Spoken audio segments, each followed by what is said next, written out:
Jaya Prabhupada, Prabhupada Jaya, Prabhupada Srila Prabhupada, Prabhupada.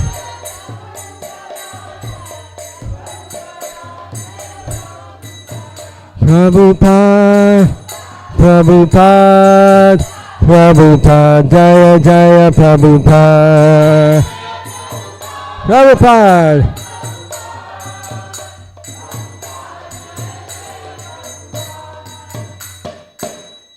Go Premanandi.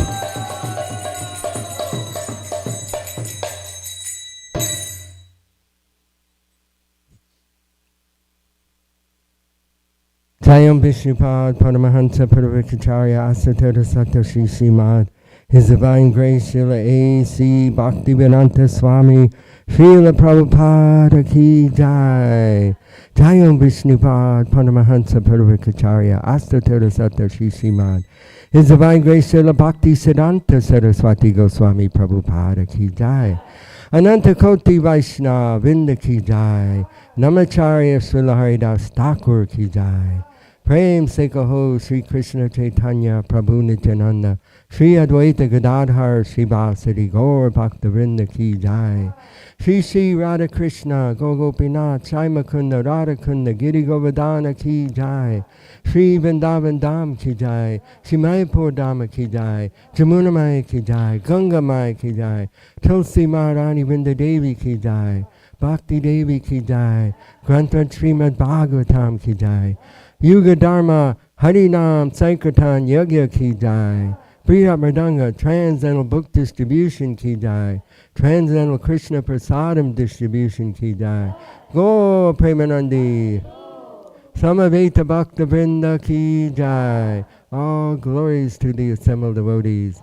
All glories to the assembled devotees. All glories to the assembled devotees. All glories to Sri Sri Guru and Gauranga.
Jaya Radha Madhava Kunja Bihari.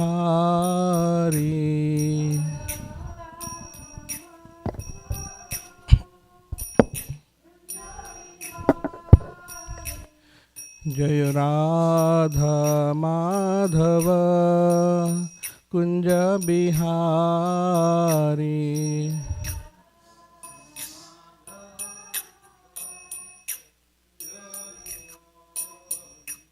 Jaya Gopi Jana Vallabha Girivardhari.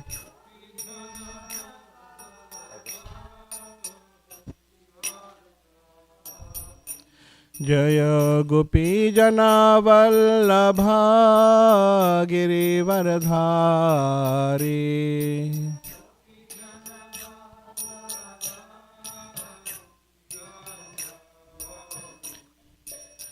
यशोदनन्दन Vraj जनरञ्जना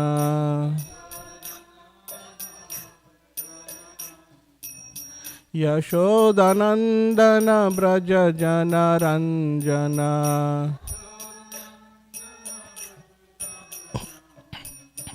यमुनातीरावनचारी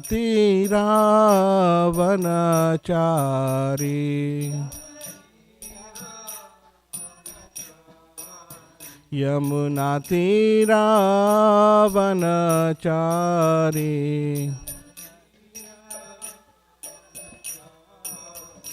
जय राधा माधव कुंज बिहारी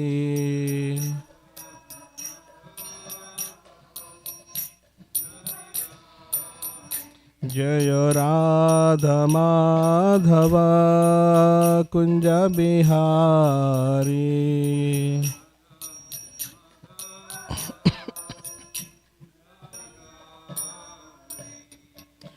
श्री राधा माधव भगवान की, श्रील प्रभुपाद की जय।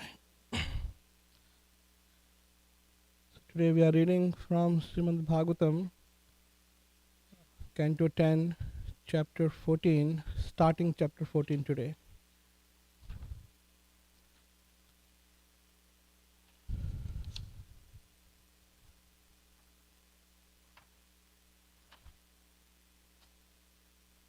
Oh, this book does not have Chapter 14. So I will open it on my phone.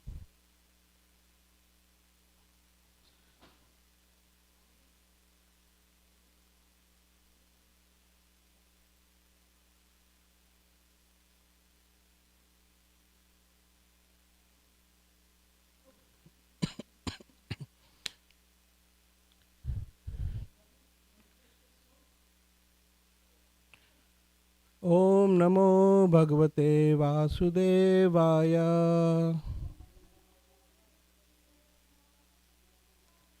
Om Namo Bhagavate Vasudevaya. Om Namo Bhagavate Vasudevaya. Narayanam Namaskrityam Naram Chaiva Narottamam Devim Saraswatim Vyasam Tato Jayamudirayet. Nashtaprayeshu abhadreshu Nityam Bhagavata Sevaya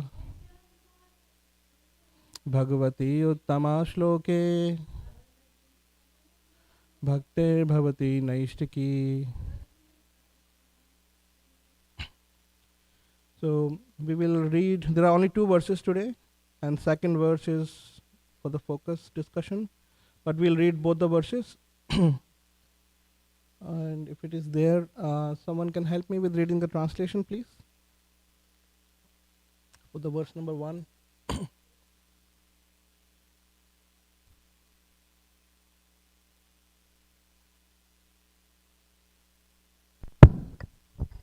Lord Brahma said, "My dear Lord, you are the only worshipable Lord, the Supreme Personality of Godhead, and therefore I offer my humble obeisances and prayers just to please you. O Son of the King of the Cowherds, your transcendental body is dark blue like a new cloud. Your garment is brilliant like lightning, and the beauty of your face is enchanted by your gunja enhanced by your gunja earrings, and the peacock feather on your head. Wearing garlands of various forest flowers and leaves, and equipped with a herding stick, a buffalo horn, and a flute, you stand beautifully with a morsel of food in your hand." Yeah, we can also read purport in just 2 verses.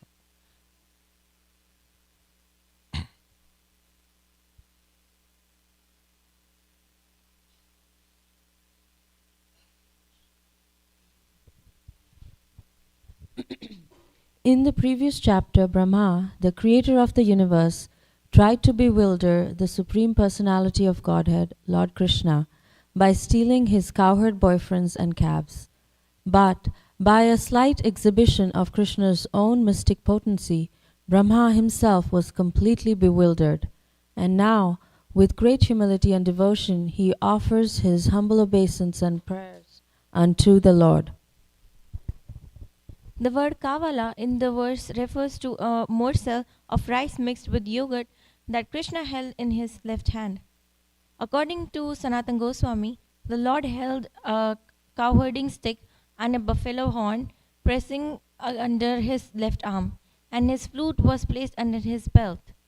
Beautiful young Krishna, decorated with multicolored forest minerals, exhibited opulence far greater than those of Vaikuntha. Although Brahma had seen innumerable four-armed forms of the Lord, he now surrendered onto the lotus feet of the two-armed form of Krishna, who appeared as the son of Nanda Maharaj. Brahma offered his prayers to that form. Text number 2 we'll recite.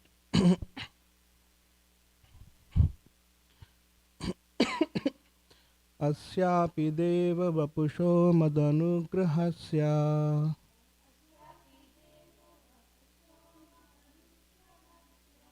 स्वेच्छामयस्य न तु भूतमयस्य कोऽपि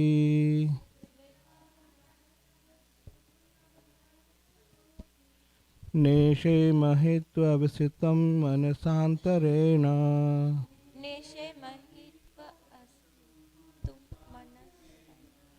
साक्षात् वैव किमुतात्मसुखानुभूते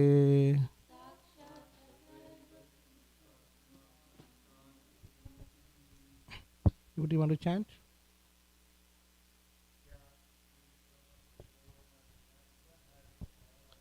अस्यापि देव वपुषो मदनुग्रहस्य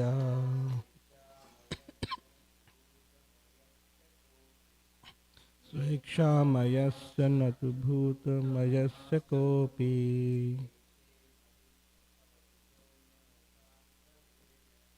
नेशे महितु अविसितं मनसान्तरेण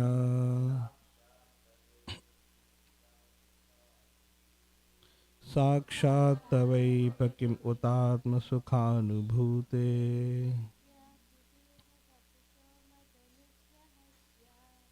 अस्यापि देव वपुषो मदनुग्रहस्य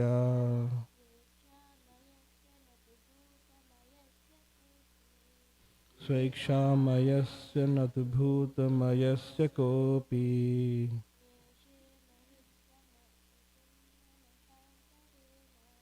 नेशे महितु अभिसितं मनसान्तरेण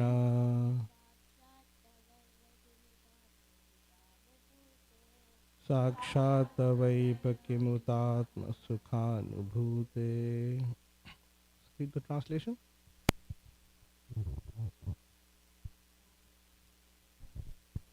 Yeah, let's do what. Asya, of this, api, even, deva, O Lord, vapushaha, the body, mad anugrahasya, which has shown mercy to me, so ichha mayasya,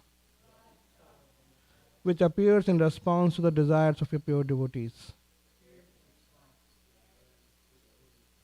Na, not, tu, on the other hand, bhutamayasya, a product of matter, ka, Brahma, api, even, na ishe, I am not able, mahi, the potency, tu, indeed, avasitum, to estimate, manasa, with my mind, anantarena, which is controlled and withdrawn, sakshat, directly, tava, your, eva, indeed, kim uta, what to speak, atma, within yourself, sukha, of happiness, anubhute, of your experience.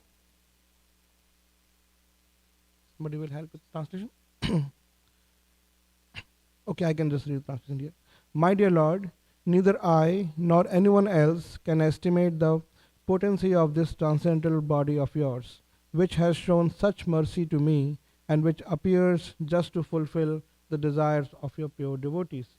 Although my mind is completely withdrawn from material affairs, I cannot understand your personal form. How then could I possibly understand the happiness you experience within yourself? So, about purport. So, somebody will help. In Krishna, the Supreme Personality of Godhead, chapter 14, Srila Prabhupada explains that in the present verse, Lord Brahma expressed the following prayerful sentiments. Your appearance as a cowherd child is for the benefit of the devotees, and although I have committed an offense at your lotus feet by stealing away your boys and calves, I can understand that you have bestowed your mercy upon me. That is your transcendental quality. You are very affectionate towards your devotees, but in spite of your great affection for me, I cannot estimate the potency of your bodily activities. It is to be understood that when I, Lord Brahma, the Supreme Personality of this universe, cannot estimate the childlike body of the Supreme Personality of Godhead, then what to speak of others? What if I cannot estimate the spiritual potency of your childlike body? Then what can I understand about your transcendental pastimes? Therefore, as it is said in Bhagavad Gita, anyone who can understand a little of the transcendental pastimes, appearance and disappearance of the Lord immediately becomes eligible to enter the kingdom of God after quitting the body. This statement is confirmed in the Vedas, where it is stated simply, by understanding the Supreme Personality of Godhead, one can overcome the chain of repeated birth and death. I therefore recommend that people should not try to understand you by their speculative knowledge.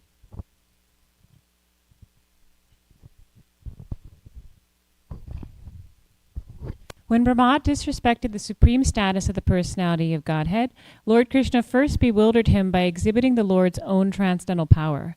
Then, having humbled his devotee Brahma, Krishna gave him his personal audience. According to Srila Vishwanath Chakravarti Thakur, Lord Krishna's transcendental body can also function through the agency of his plenary expansions, called Vishnu Tattva. As stated by Brahma himself in the Brahma Samhita 5.32, Angani yasya sakalendriya vrittimanti. This verse indicates not only that the Lord can perform any bodily function with any of his limbs, but also that he can see through the eyes of his Vishnu expansions, or indeed through the eyes of any living entity. And similarly, that he can hear through the ears of any Vishnu or Jiva expansion. Srila Vishwanath Chakravarti Thakur points out that although the Lord can perform any function with any one of his senses, in his transcendental pastimes as Sri Krishna, he generally sees with his eyes, touches with his hands, hears with his ears, and so on. Thus, he behaves like the most beautiful and charming young cowherd boy. The Vedic knowledge expands from Lord Brahma, who is described in the first verse of Srimad Bhagavatam as Adikavi, the primeval Vedic scholar. Yet Brahma could not understand the transcendental body of Lord Krishna because it is beyond the reach of ordinary Vedic knowledge. Among all the transcendental forms of the Lord, the two-armed form of Govinda, Krishna, is original and supreme. Thus, Lord Govinda's pastimes of stealing butter, drinking the gopis' breast milk, tending the calves, playing his flute, and playing childhood sports are extraordinary, even in comparison with the activities of Lord Vishnu's expansions. Om Ajnanatimirandhasya Jnananjanashalakaya Chakshurunmritam Yena Tasmai Shri Guruve Namaha.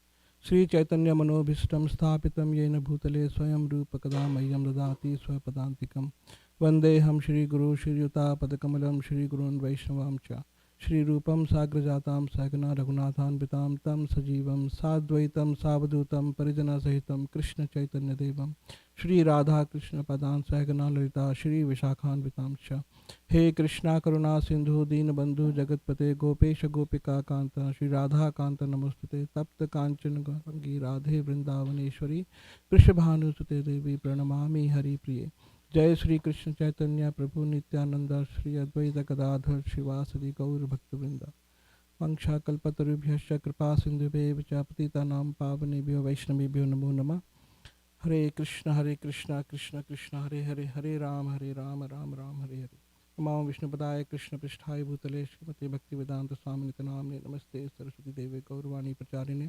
निर्विशेष शून्यवादी पाश्चात्य देशतारिणे. So, we are entering into the last phase of Brahma Vimohan Leela. Now, Brahmaji is going to offer prayers, beginning with these first two verses. Before we begin, I cannot help but remember Parishit Maharaj, by whose mercy we are hearing this pastime. So, Sukdev Goswami would not have covered this pastime in detail unless he would have asked that question, that how is it that the boys described the Kumar pastimes in the Pauganda age of Krishna. So Krishna has his pastimes categorized in Kumar, Leela, Pauganda, Kishore, like that, and then Yavana. So Kumar Leela usually lasts from age of first year till all the way to 5, Pauganda from 6 to 10, Kishore from 11 to 15, and then 16 onward is a Yavana. But in case of Krishna, the time accelerates, because Lord, when he appears, he becomes the Kishore very, very fast, and then stays in that age of Yavana for forever after that. So when this Leela actually happened, Brahma Vimohan, that age was in the Kumar around 4 something, actually around 3 something, because for Krishna, the Kumar stage lasted shorter, not until the 5, until 3.5 or so, and then Pauganda started early and it lasted until 7, not until 10 usually, and then Kishore also started early from 8 to 11. That's when he conducted all those pastimes with the gopis, and then he became Yavana very fast. So when he was in 4, before 5, that time they described about the 1 year ago pastime that the boys described, and then Parishit Maharaj caught this. He was so attentive. He is on the verge of death. Now 4 days have passed. His death is approaching, but he is not worried about that. He is so much engrossed into the hearing of Bhagavatam that he is paying full attention, and he is fully eager to know more details. It's not that he said just let's get done with it. So he's asking questions that how is it that they described this Kumar after 1 year, and then in result of that, Sukdev Goswami narrated the whole pastime in more detail. So this Leela is very interesting because it brings the mood of Kumar into the Pauganda.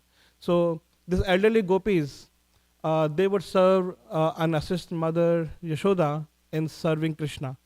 And Krishna is so charming, most loving child, most beautiful, and everybody is attracted to Krishna more than their own sons. So they would serve Krishna and they would feel, if only we also had chance to serve him more, right? So they were assisting Mother Yashoda without any envy. And they were having this pure desire of serving Krishna even more. So Krishna reciprocated with that desire in this Leela by becoming each and every son of all the gopis and all the calves of all the cows. And then he gave them a chance to serve him more intimately, bathing him, massaging him, oiling him, like that. So they felt same attraction as they would feel to original Krishna, because their son became, the original Krishna became their son. So that was the beauty of this pastime, that Krishna gave this wonderful chance to his devotees to serve him more intimately, more closely. So because these gopis aspired for that without any envy, and they were assisting Mother Yashoda, which is the hallmark of all the qualities of devotees, that they are non-envious. When other devotees get chance to serve Lord, they are not envious. They are appreciative. So So now we are going to discuss the prayers of Brahmaji. These prayers in Srimad Bhagavatam are the jewels in the Bhagavatam. We have no experience of Lord, we have no experience of understanding of Lord or His glories, but these devotees who have seen God, who have experienced, who have realized God, are outpouring from their heart what is their understanding, what is their mood in serving Lord. It's a great chance for us to learn from this and benefit from this. So now, until the last chapter was the last chapter that Srila Prabhupada translated personally, and these chapters onwards are translated by Hidanand Maharaj, Gopi Pranadhan Prabhu, and Pradyumna Das Prabhu. So they have extensively used Krishna book. And when I was reading, I could see that, and they have used previous Acharya's commentary. So it's very wonderful that they have done a great job in presenting these purports.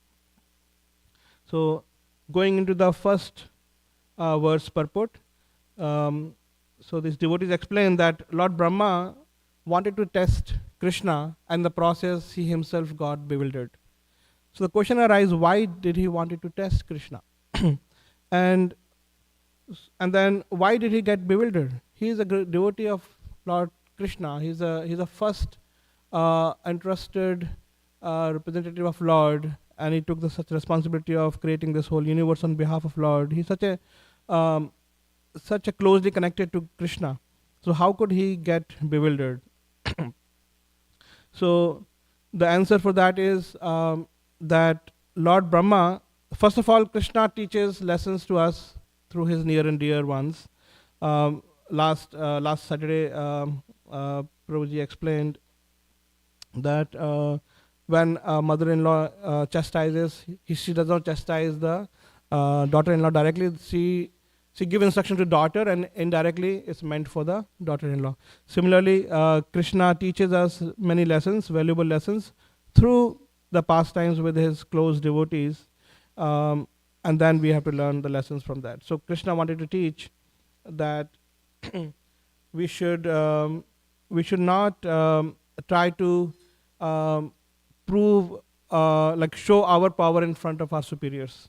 So Brahmaji was intrigued seeing Krishna and cowherd boys in the forest behaving so simply. As Narahari Prabhu explained, that Brahmaji is like a vidhi. So everything he does is with very high standard. He used to worshipping Lord with such purity, with such high clean ingredients, and chanting of mantra perfectly. When he chants Krishna, Lord Vishnu personally comes in yajna. Usually when we do yajna, we understand that through the fire Krishna accepts our ingredients. But in case of Brahmaji, Vishnu himself comes personally and accepts it personally. So he's used to that kind of a standard, that kind of high standard. And he is saying here Krishna is eating from the mouth of his friends, eating their jhuta, muchi. So he is bewildered seeing all that. And then he doubted that, is he God? Did he really kill this Aghasur? Let me test what will happen if I try to puzzle him, if I try to take away his friends and the cows, then let's see how he'll respond. So, and also why Brahmaji got bewildered? Because Krishna is very loving towards his devotees. He is very active in correcting any mistake, any shortcoming in the characteristics of his devotees. So he is very active in that department, that he wants to fix his devotees as early as possible. So when he sees there is a small fault, he would like to fix that. And there is another technical reason that many devotees may not know, the secret, that in this universe, that there are actually two Brahmas. I got to see this in the Sarartha Darshani when I was reading long ago in the first chapter of Bhagavatam, Advent of Lord Krishna. When all these demigods and Mother Earth approach Lord Brahma for appearing, for helping them to get rid of this problem of demons. So they approached actually a different Brahma. The Brahma who they approached is Vairaj Brahma. This Brahma sits on the top of Mount Meru. Mount Meru is in the center of this universe. We have seen that in the 5th canto. We have seen the descriptions. That's the place of activities of all the demigods. Then there are Lokpals, the 4 directions, Indra, Varuna, Yama, they all have their places on that. And Brahmaji is in the center. So that Brahma is the Brahma who is attending day-to-day affairs of the demigods, the issues. And there is the original Brahma who is Swayambhu Brahma. He lives on the Satyaloka, very high in the planetary systems. So to approach that Brahma for everything is not possible. So for the practical dealings like PMO office, like we have this office of Prime Minister or the President. So we just go to that office and get our complaints on all the issues sorted there. But when the problem is really big, then they may approach higher. So usually, Vishwanath Chakravarti Thakur explains in the 17th, the purport of 17th verse in the 1st chapter of 10th canto, that Mother Earth approached Vairaj Brahma, and he gives the explanation that actually, if you know in the Bhagavatam, there's a story of King Raivata. King Raivata is a Manu, one of the Manu, maybe a 6th Manu. and then he had a daughter, Revati, and he was wondering that who should be married with my daughter. So there were all this kings and princes that time, but none of them seemed qualified to him. So he wanted to consult his father, the father of the universe, Lord Brahma. So he approached Lord Brahma with his daughter, and Brahmaji was busy that time listening to musical performance by Ha Ha and Hu Hu. So that musical performance lasted a little long, and during that time, on the earth, so many yogas passed. Satya Yoga, Treta Yoga passed, and Dwapar Yoga was almost on the verge of completing. So when the time musical performance ended, then Brahmaji saw him and then talked to him and asked him for his reason to come. He explained that, Brahmaji said, all the lists that you have in your with you, all these kings have already died. All the ages have passed. Now none of them is there. So now you should rush immediately, because Krishna and Balram have appeared, and you should go and marry your daughter with Balramji. So when this is happening here, just imagine then whom they would have gone, Mother Earth would have gone, while Brahmaji was busy listening to the music, right? So this is reconciled with this explanation that there is another Brahma, an acting Brahma, who is attending all this day-to-day affairs. So this also explains why when this Brahma heard the commotion when Krishna killed Aghasur, that they were saying Jaya Jaya, this beautiful pastime, this wonderful pastime of Krishna, that he killed Aghasur. They were wondering. So Brahmaji paid attention, and then he saw this boy killed Aghasur, such a powerful demon that everybody is scared of. And then he paid more closer attention of what is his activities, and then he got a little bit puzzled, because he is so much attached to the idea of the God that he has to be perfect. So I was discussing with Narahari Prabhu other day, then he explained this reasoning, that I was wondering that how come these demigods get puzzled, because they are so much in close proximity of the Lord, they understand so much, they have seen so many cycles, so many avatars of the Lord, how could they still get puzzled? So this is one of the great mystery. So in my limited understanding, one of the greatest creation of the Lord is not this universe, it's not this so many lokas or universe creation, but the living entity, the conscious living entity. That is the greatest creation of the Lord. And what is the greatest power of the Lord? It is not the physical power that many demigods can demonstrate, many demons can demonstrate the physical power. It is the power of Maya, the power of illusion, that everybody is put into illusion by the Lord. So this is the greatest power of the Lord. So now how does this power of the Lord helps, or how does it work?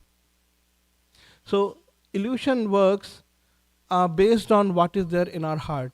From the modern science, we have come to the understanding that first the science says that world is objective reality, that what is out there is there, and it doesn't depend whether you observe it or not. But then quantum physics in the last decade, that advancement taught us that as an observer has a very critical role to play in defining what is a reality. You know, it's all technical subject matter. It's every particle is a wave and a particle both, and which way it behaves depends on when we observe it. So that's the quantum physics. But we go one more step further than that. It is not that who observes, but what is in the heart of the observer, that also defines the reality, right? So all these demons, what is there in the heart? The heart is desire to enjoy independently of the Lord, leading to the envy towards the Lord, leading to miscalculation of the potencies of the Lord. So Ravana, Hiranyakashipu, they were all well versed in the Vedas, and Vedas is filled with the glories of the Lord, but they would not understand that section, and they would understand every other section which is to do with achieving power, achieving the happiness, the possessions. They would understand all those details. Like Ravana, when he was stealing Mother Sita, he did perfect planning and perfect calculations, as Prabhuji was explaining yesterday in Sunday Feast class, Amarendra Prabhu, that he calculated the right muhurta in which he should do this action so that he will achieve success. What's the name of that muhurta? I forgot. He mentioned that. Huh? Vindhya muhurta. So they take advantage of Vedas for all these purposes, for their own selfish desire for enjoyment. But when there is the glories of the Lord, that they do not understand, because their heart is not towards that. So when Hiranyakashipu wanted to kill Lord Vishnu, he established a fault in Lord Vishnu, that he sided with the demigods, and hence he is partial, hence he is not perfect, and hence he is defeatable, right? So they, because of this, their heart has all this sense gratificatory desires and envy, they cannot understand God. But what about Brahmaji? He is a devotee of the Lord. He is a devotee of the Lord, but he is also conditioned with the sense of perfection, that Lord has to be like this. Lord cannot be any other way, right? So that's what puzzled him. That, and then what about Indra? So Indra is a mixed devotee. Now after Brahma pastime, like before that, all these demigods prayed for Lord to appear. They all prayed to Lord Krishna in the womb of Mother Devaki. How could they forget that so soon, that it's a Krishna, he is a god, he is the one who appeared. So how can they become angry, envious, and then fight with him? So Indra is also a mixed devotee. He has desires to enjoy, but greatness of Indra is that he approaches Lord Vishnu for all his desires. So that's why whenever you have any other thing in your heart other than pure bhakti, then this Mahamaya will trick. And in the case of devotees, it's a Yogamaya. So to the degree there is a purity, the role of Mahamaya and Yogamaya switches. And then Yogamaya plays the role to arrange the pastimes with the Lord. So it is that. So now, even after this Govardhan Leela, again, when Krishna grew up a little more, he went to Dwarka and he wanted the Parijat flower, the tree, and then Kundals. Then again Indra fought. So there is so much. So they again tend to forget seemingly, right? So Narahari Prabhu was explaining to me that it is not that we should basically estimate low for Indra. They are great souls. They are Bhubhuti of the Lord. We can learn that this is how we are. That we come to the Lord, we commit mistake, then we pray to Lord, I will not do this mistake again. Then next day again we do the same mistake. How many times we do? So so we see one or two times we see them doing in the pages of Bhagavatam, and then we may think, oh, they are so imperfect, they are so not on the high level. But this is showing that this is what we have been doing life after life, day after day, year after year. This is our story every day. So how insincere we are. So just to teach us all these lessons and to inspire us that we can still keep taking shelter of Lord. Lord does this wonderful pastime with his close devotees just for our sake. So we should not judge these great personalities. Okay. So now this text number 1, Lord Brahma describes the beautiful form of the Lord Krishna. So Lord Brahma describes as follows, that, my dear Lord, you are the only worshipable Lord, the Supreme Personality of Godhead, and therefore I offer my humble obeisances.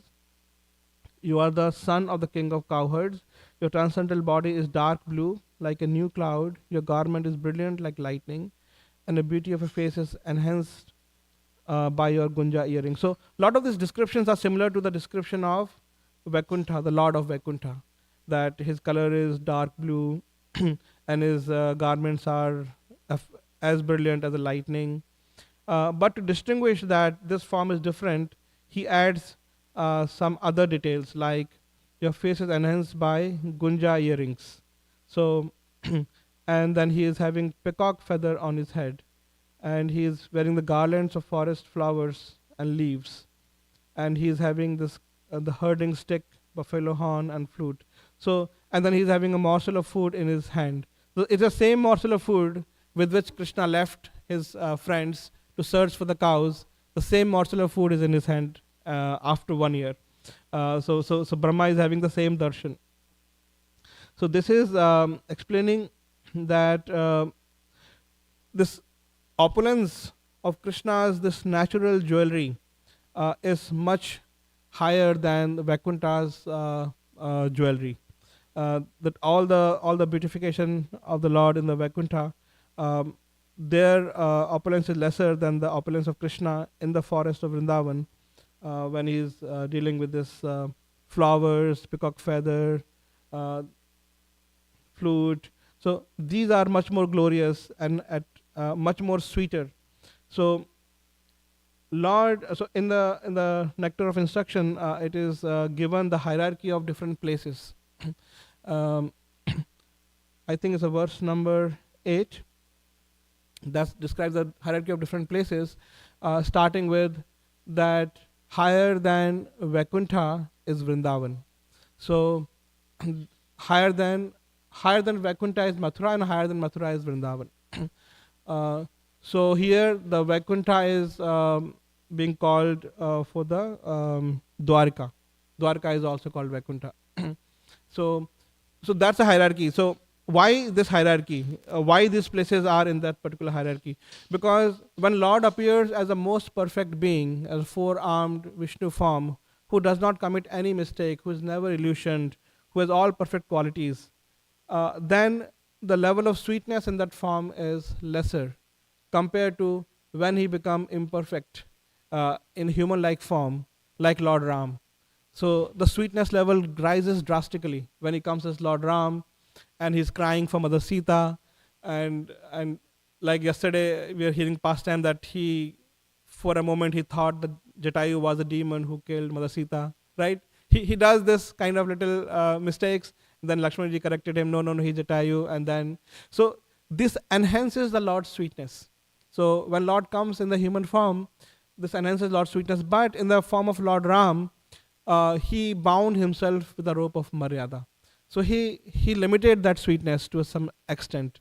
We cannot imagine all this other rasas of Sakya rasa with the Lord Ram that much. Although Sugriva is a friend of Lord Ram, but we can't imagine him putting his hand on the shoulders of Lord Ram, right? So because the Maryada is a higher principle in personal Lord Ram. But when he comes as Lord Krishna in Dwarka, then he expands that a little bit more. And then he becomes a little bit more human-like pastimes, and more sweetness is coming from there. And then in Vrindavan, that is taken to the highest level. In Vrindavan, he is that naughty boy who is stealing, who is lying, who is tricking others. So he's doing all this wonderful sweet pastimes, and the level of sweetness goes to the highest.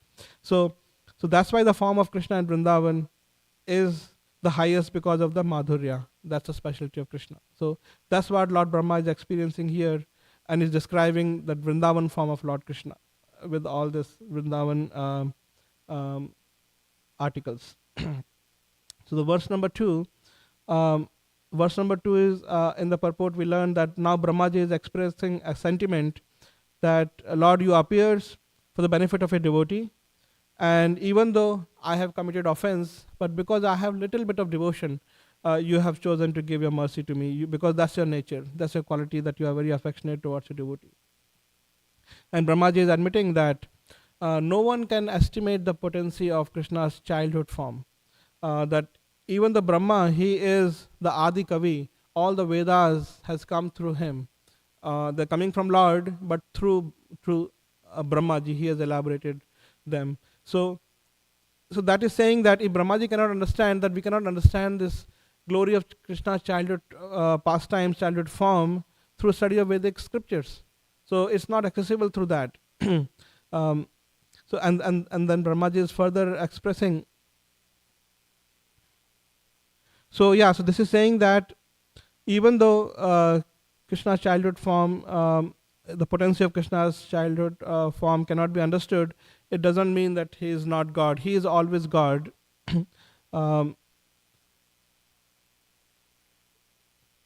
So then Brahmaji is saying that if I cannot even understand the potency of a childhood form, what can I understand the happiness you feel within that form?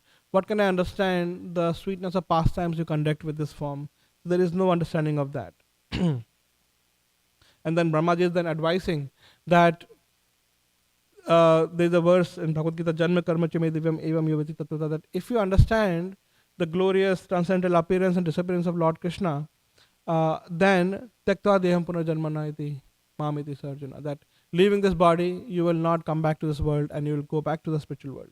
So that's the glory of getting a tinge of understanding of Krishna's activities, Krishna's appearance and disappearance.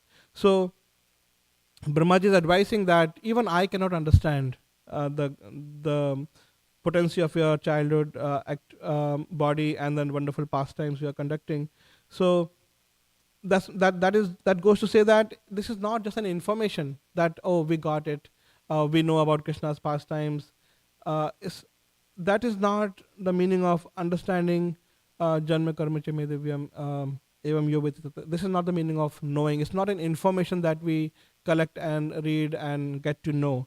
It is the conviction by which we have to live our life in all situations, life and death. If we have the conviction that Krishna is transcendental, he is beyond this material universe, and he is a primeval Lord, and everything is temporary, and then Krishna is only permanent. If we have that conviction, that, and then whether somebody puts a gun on our head or somebody is threatening to kill us, we are in danger. In all the situations, if we are able to remember this, then that's the true meaning that we have understood.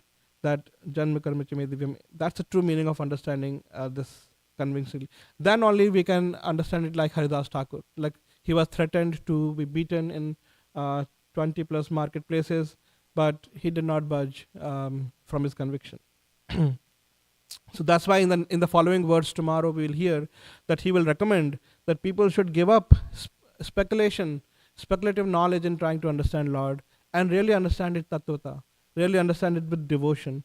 Because as we learned some time ago, we were discussing that what is in your heart will reveal to you what you can understand, right? So if you have devotion in the heart, then only we can understand the Lord truly. If we have all this intellectual inclination or other ulterior motives, then we cannot get to the true understanding of the Lord.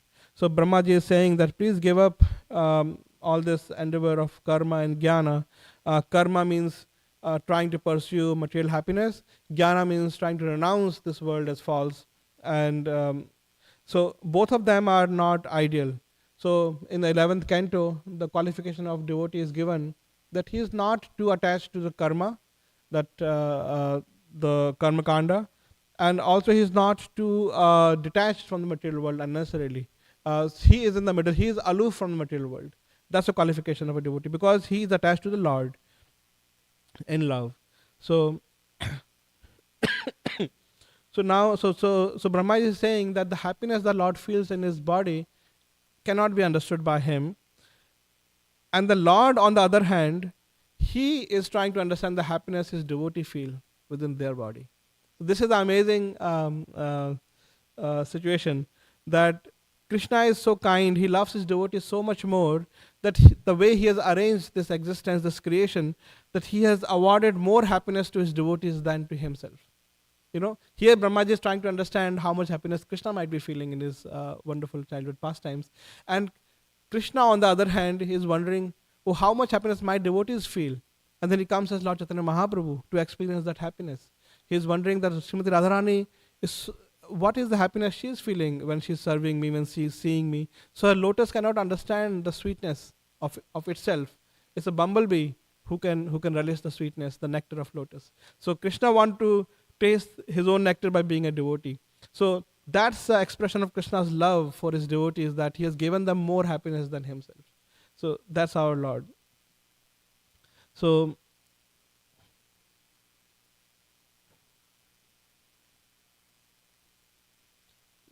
yeah. So in the remaining chapter, Brahmaji will go on narrating wonderful prayers. He will submit to the Lord as a servant. He will pray for the Lord, that he wants to be a grass, and then he urges to the Lord that I am a child. I'm a child. Please, like a mother does not mind the offenses of her children when they kick him. So please do not mind my offense. So and then conclude at the end.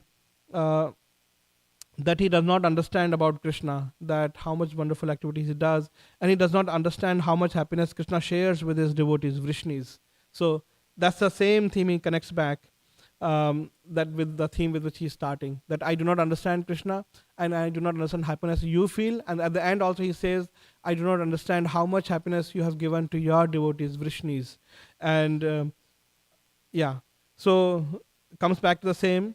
So I was reading CC a couple of weeks ago, and I could see one more connection between these prayers of Lord Brahma and what Chaitanya Mahaprabhu is talking with Haridas Thakur and Sanatana Goswami in one of the episodes in the Antilila, when Sanatana Goswami came to meet Chaitanya Mahaprabhu. By Krishna's arrangement, his body developed a lot of this impurities, or this pus was coming out from his body, and then he was feeling very uncomfortable coming for darshan of the Lord, or even he was not taking the shortcut path because the servants of Lord Jagannath would go through that, and he didn't want to contaminate them by mistakenly getting touched by them. So he would take a long path from the seashore, and the sand was so hot and his feet will burn. So he would do all that. Chaitanya Mahaprabhu would notice that and say, why you are walking from that path? Why not coming from shortcut? Then he understood that his heart, that Chaitanya Mahaprabhu said, then he glorified him. And then Sanatana Goswami said, he wanted to go back. Chaitanya Mahaprabhu stopped him, don't go. He even wanted to commit suicide because Chaitanya Mahaprabhu is not letting him go, and he is committing all this seemingly offenses. So he wanted to commit suicide. Then Chaitanya Mahaprabhu came, and then out of nowhere he started chastising him that this body is not yours. This is my body. I have planned to conduct so many missions through your body. So how can you think of committing suicide and harm this body? And then he goes on to say that you both, Haridas Thakur and Sanatana Goswami, are like my children.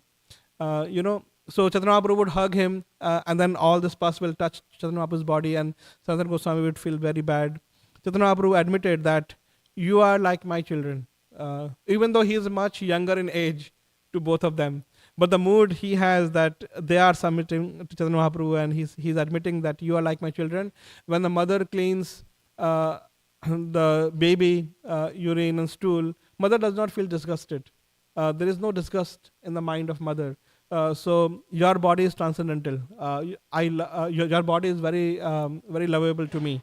So like that Chaitanya Mahaprabhu claimed, and it's the same mood that Haridas Thakur is none other than Lord Brahma.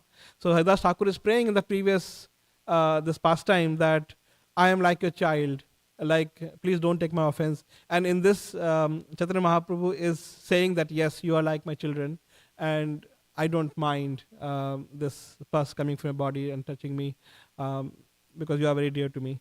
So that was very nice connection I was relishing the other day. So today is also appearance day of Sripad Ramanujacharya, I believe, right?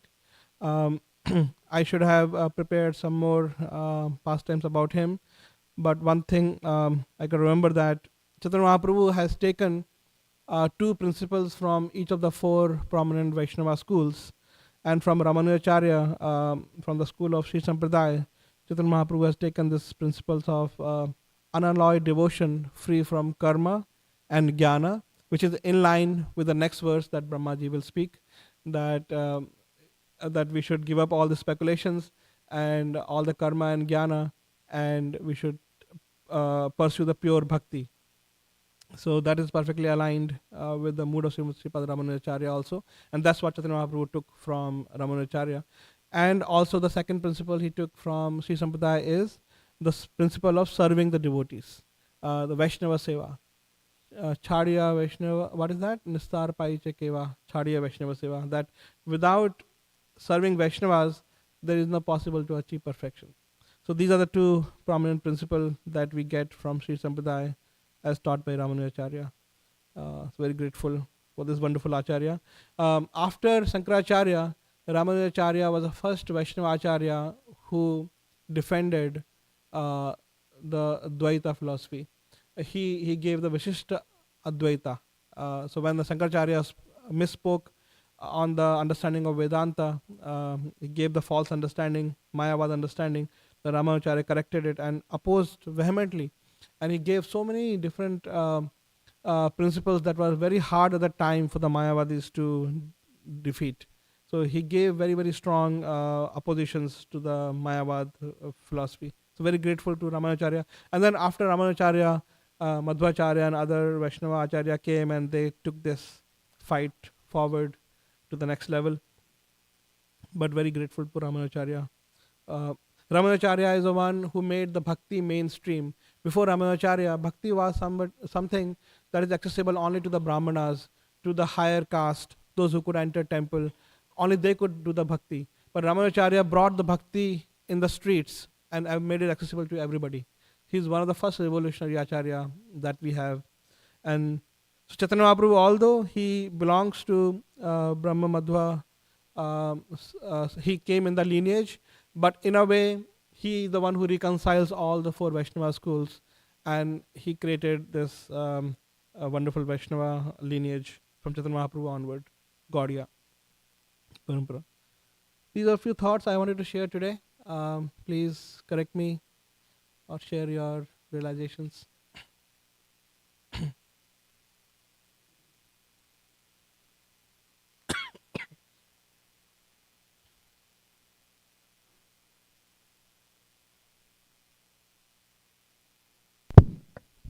Hi Krishna Prabhu, thank you for a nice class. I had a couple questions.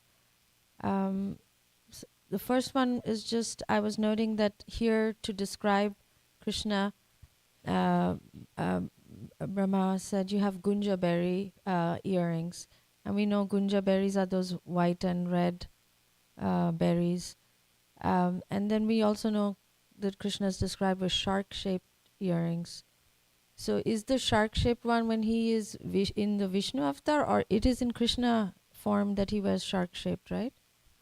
I will just speculate that when he is in Vrindavan, he is not having all this, jewelry. He is just living in nature and having all these natural decorations. When he become king in Dwarka, maybe then those decorations will come into picture. Right? This is how I am guessing. So please, any other learned devotees, please correct it. If you think other. Oh, Damodar is Lasat is shark shaped, right?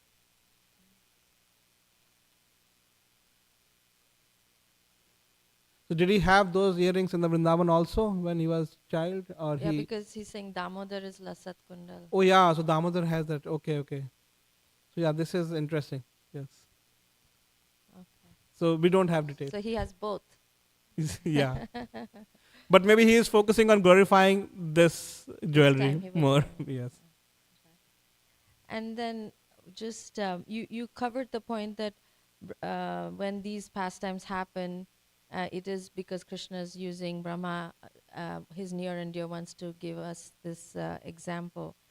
I mean, for us too, it can be so confusing, but luckily because we are protected by Guru Sadhu Shastra, we know, okay, Chaitanya Mahaprabhu is Krishna, and we get, and so through the eyes of Guru Sadhu Shastra, we know how to understand.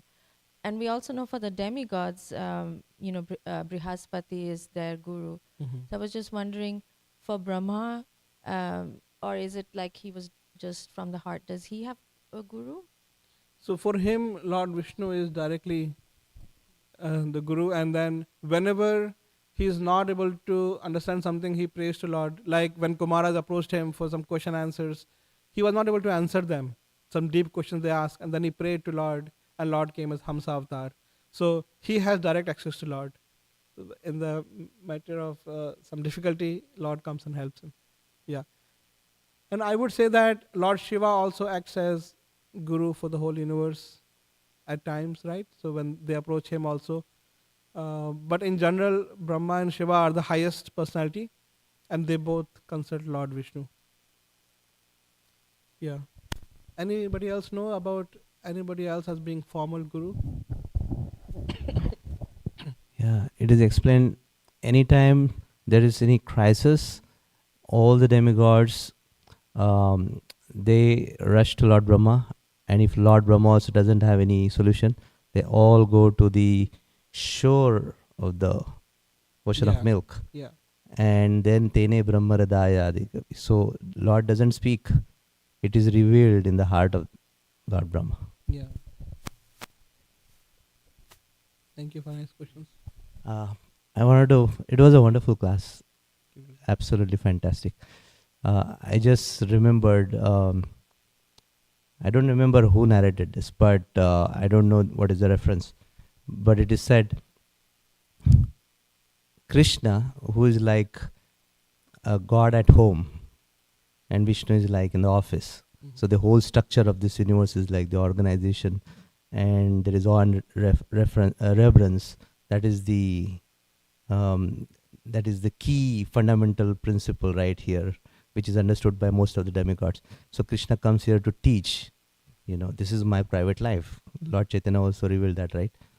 So in this particular pastime, Brahma Vimohan Lila, everybody, all of his coward friends, they brought some tiffin, nice tiffin, and there were wonderful items, except for Madhumangal. Madhumangal happened to bring some buttermilk, and he wanted to hide. So he goes in a corner somewhere, and because he was feeling a little embarrassed that, look at all other friends of mine, their mothers, they made such wonderful, preparations. But my mother gave me just buttermilk, and everybody's going to laugh at me. So he's trying to gulp it, but then Krishna sees, and before even he gulps it, he has that mouthful buttermilk, and his cheeks are swollen. And then Krishna sees, and he asks, what is it? And he said, he's neither able to swallow it and nor able to, talk and reveal to Krishna that he doesn't want to. Then Krishna pops, he just taps on his cheeks from either side, and then it just pops out the buttermilk, and that's what he drinks. So Krishna is trying to establish that Krishna enjoys the topmost rasa of not being God. He wants to enjoy the rasa where everybody forgets his position as God. Someone said Krishna is a cowherd boy first, and God is a second role he has to play. So he's just happy playing the cowherd boy role. So it is said that in that pastime, that when this boy has decided where to sit, Krishna said, let's sit here. So they took all the stones, all the wood, all the leaves, and put their food on that, and that's where they were eating. They didn't even have the proper the tiffins in which to eat. So that's a Vrindavan. So they were eating just naturally. That's such a nice picnic. Anyways, thank you. Any other comments, please? Share. Mataji, you want to say something? Narari Prabhu?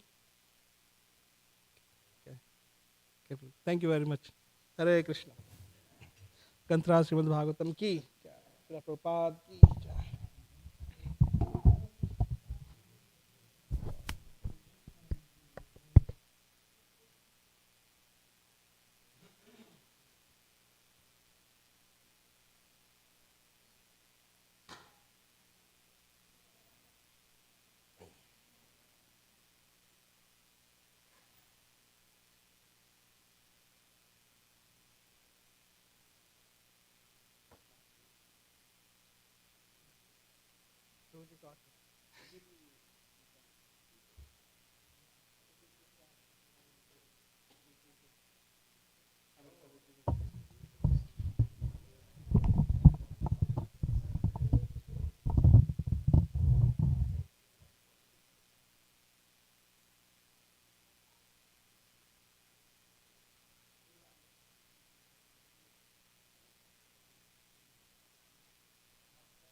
सदमसु अल्पवृक्षलक्षावृतेषु रविर्वासनं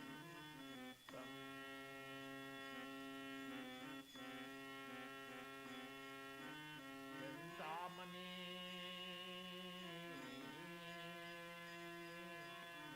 प्रतरसदमसु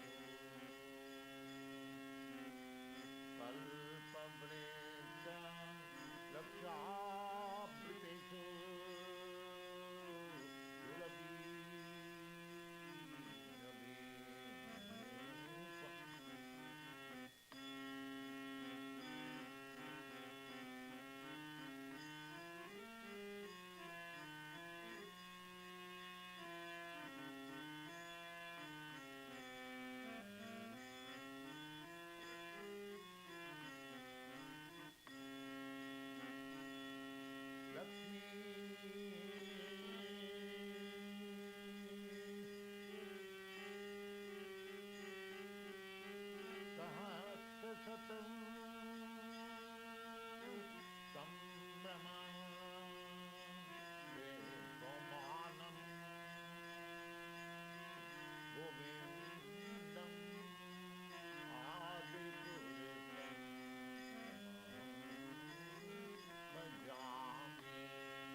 Aravind Dalata